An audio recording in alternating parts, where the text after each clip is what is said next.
Welcome back. We are about to start our next blog dedicated to an extremely important topic of mental health in the workplace. I'm not sure how many times I've heard recently the term, it's okay to not be okay.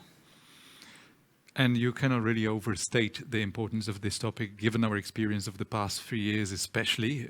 I'm sure we'll all agree these are out of the ordinary times, and we've experienced the kind of solitude, isolation, and uncertainty that few people remember in their generation, so to say.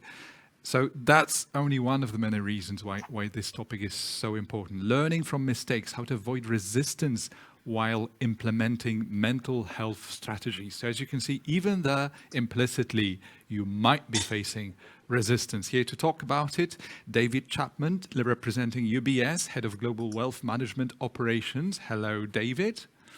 I hope you can hear us. We can certainly hear you.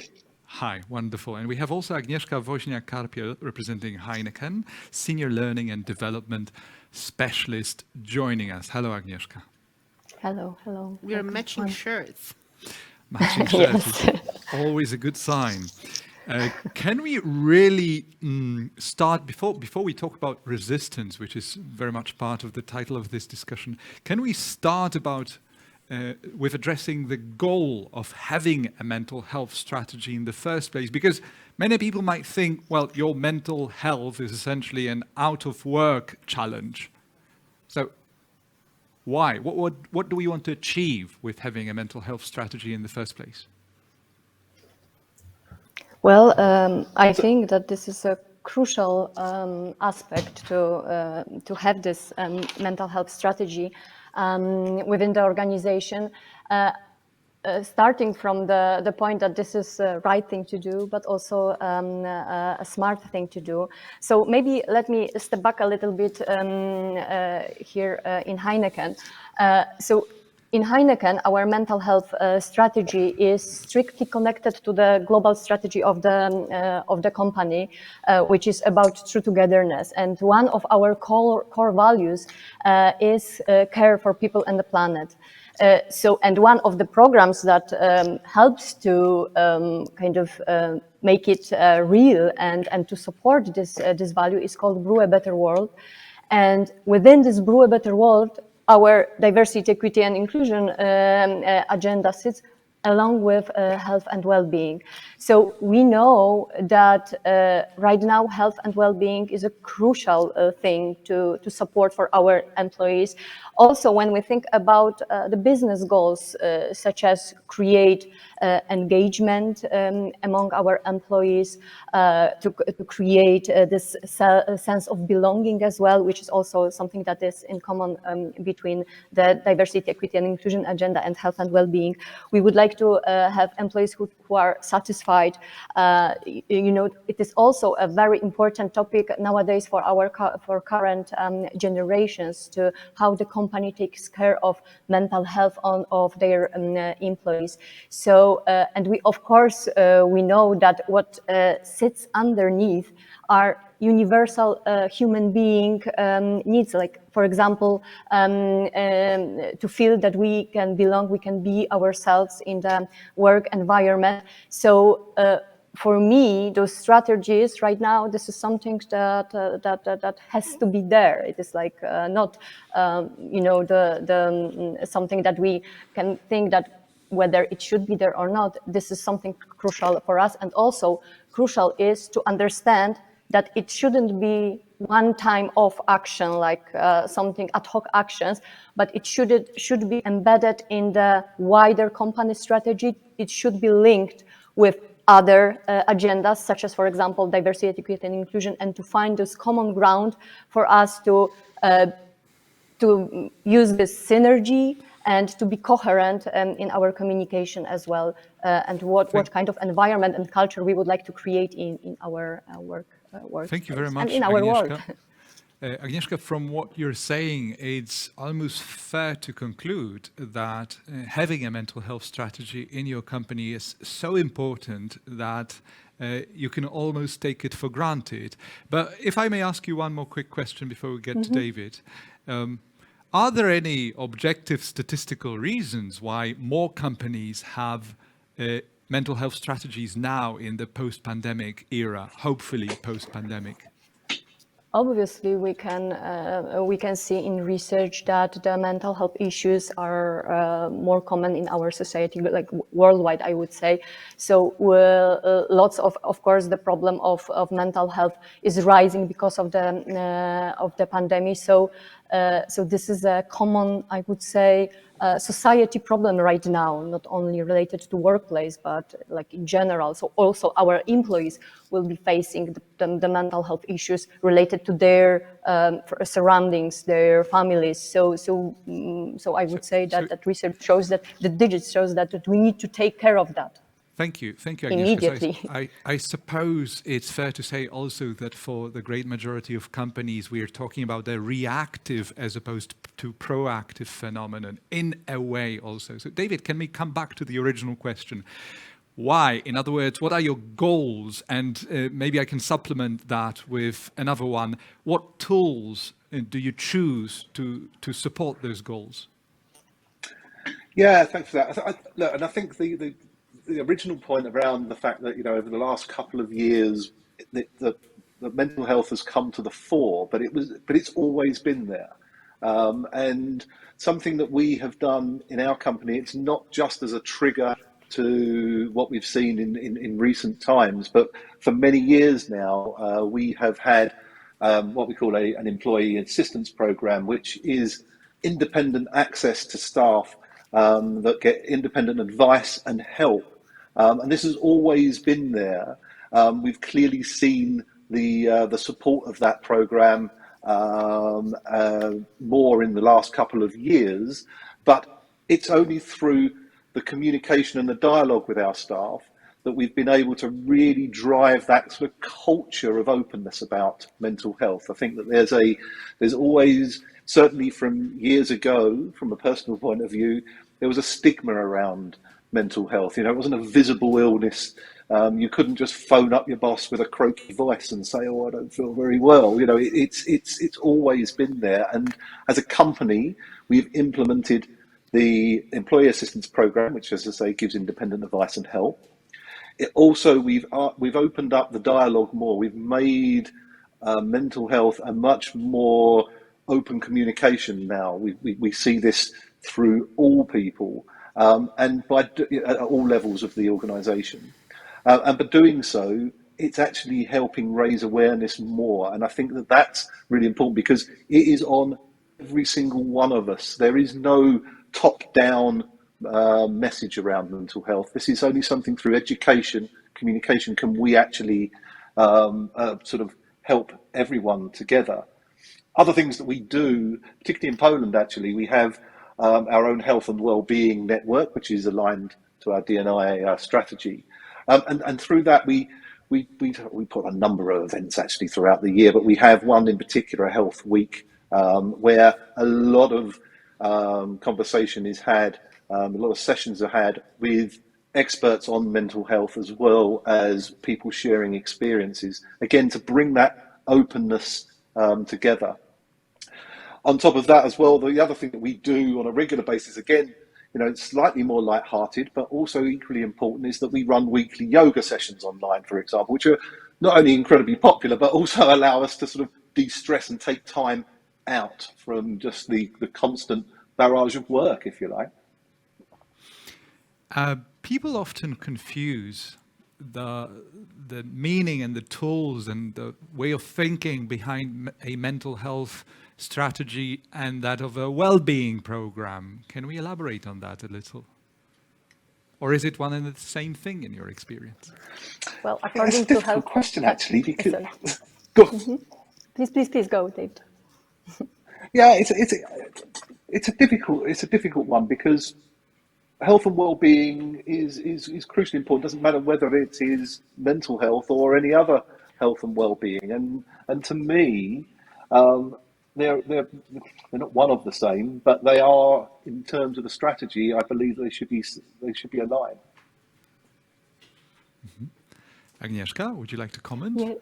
Yeah, I think that those are interconnected elements. So, and actually, World Health Organization says that referring to well-being, we are actually saying about mental well-being. But of course, mental well-being is interconnected to our social well-being, to our physical well-being, financial well-being, you name it. So I think that it's better to find a common ground and to use the synergy that is there and to understand that they are interconnected, not try to divide them and to, to define them separately. So, but of course, when we refer to mental health, it is about what is norm, what is pathology, how to support our employees in psychological crisis.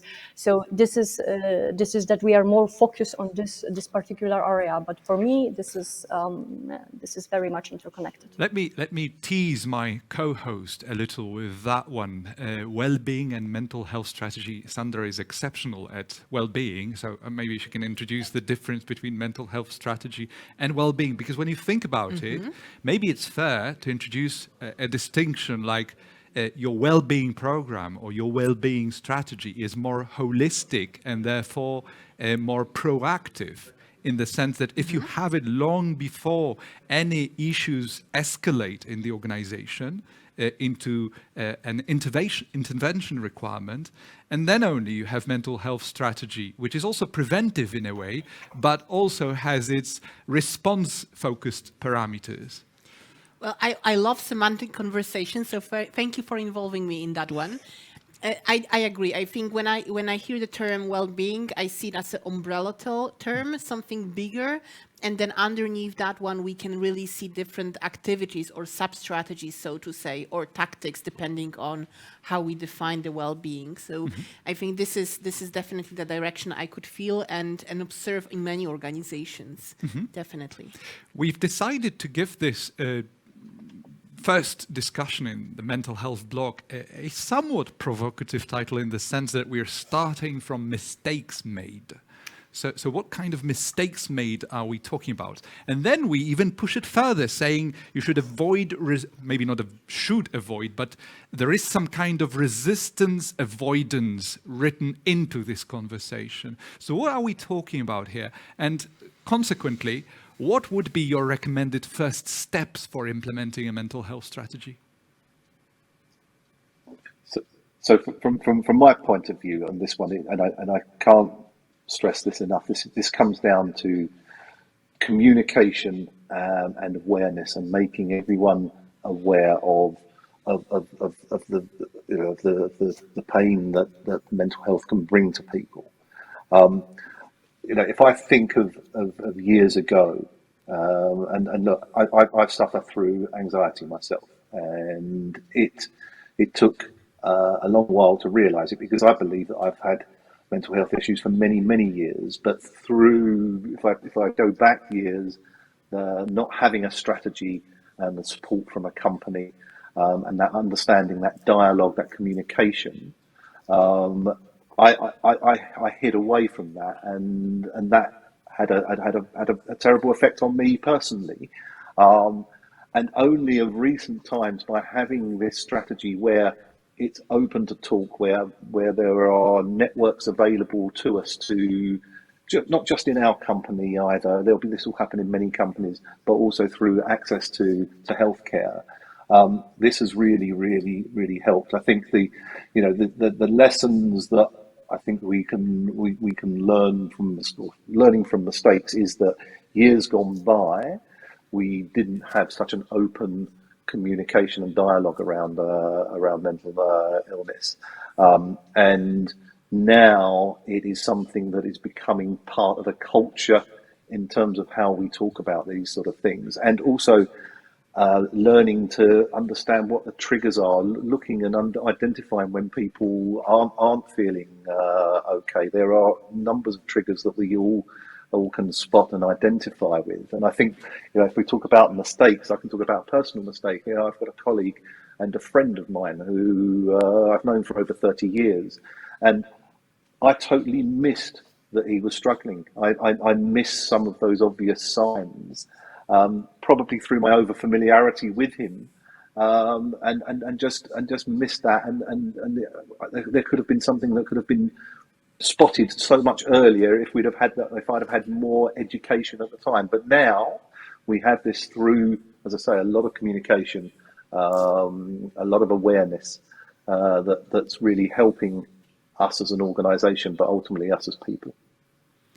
Thank you very much for this also rather personal perspective, David, which brings us to one of the super important conclusions, and that is we're talking about something that is at the deepest of levels, and people will wait often long enough or far too long before there is enough understanding in the organization. Agnieszka, would you like to comment? Because we've got one question. Maybe I could use this question and address it to you. Vincent is asking, well-being, individual and collective, and physical and mental is the ultimate level of DNI. How do the speakers, that would be you, look at that?